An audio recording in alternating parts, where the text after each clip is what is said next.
الحمد للہ رب العالمین الصلاۃ والسلام علی خاتم النبیین وعلی آلہ وصحبہ اجمعین اما بعد فاعوذ باللہ من الشیطان الرجیم بسم اللہ الرحمن الرحیم قال اللہ تعالی فی سورۃ النساء وَإِذًا لَآتَيْنَاهُم مِّن لَّدُنَّا أَجْرًا عَظِيمًا۔ ترجمہ، اور ہم ان کو اپنے یہاں سے اجر عظیم بھی عطا فرماتے۔ پچھلی آیتوں کے اندر بیان ہوا کہ اللہ سبحانہ وتعالی اگر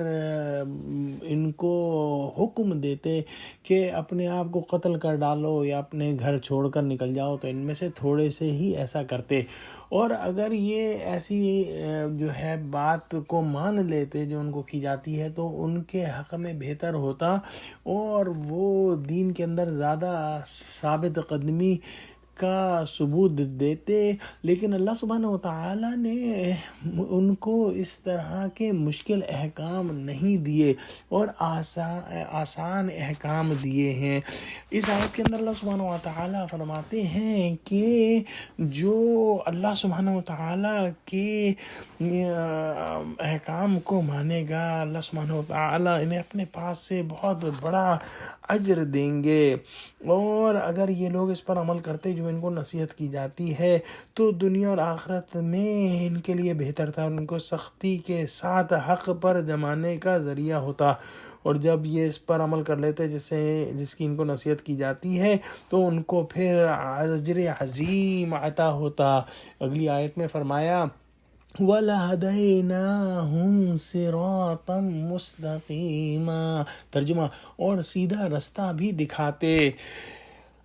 اللہ سبحانہ وتعالیٰ فرماتے ہیں کہ ہم انہیں ہدایت فرما دیتے سیدھی راہ کی طرف۔ اکثر مفسرین نے اس آیت کے الفاظ کو ان کے ظاہری معنی پر معمول کیا ہے، یعنی اگر اللہ سبحانہ وتعالیٰ حکم دے کہ اپنے آپ کو قتل کرو اور خودکشی کرو تو ہمیں کرنا ہوگا، اور اللہ تعالیٰ ہمیں حکم دے کہ اپنے گھروں سے نکل جاؤ تو نکلنا ہوگا، اس لیے اللہ تعالیٰ ہمارا خالق و مالک ہے، اس کی طرف سے دیا گیا ہر حکم ہمارے لیے واجب التعمیل ہے۔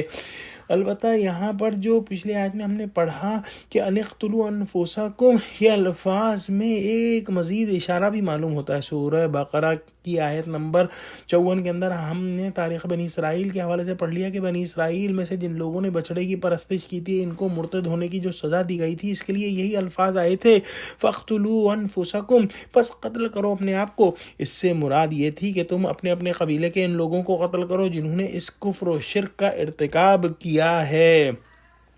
اور اب ادھر منافقین کا معاملہ یہ تھا کہ ان کی حمایت میں اکثر و بیشتر ان کے خاندان والے، رشتہ دار، ان کے گھرانے والے سب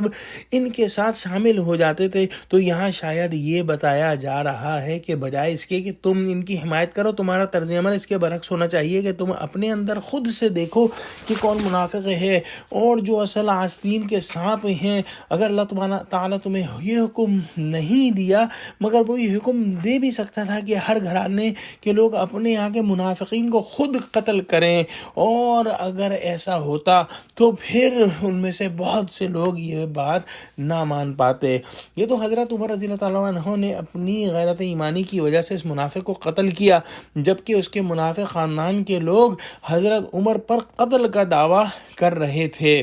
لہذا منافق اگر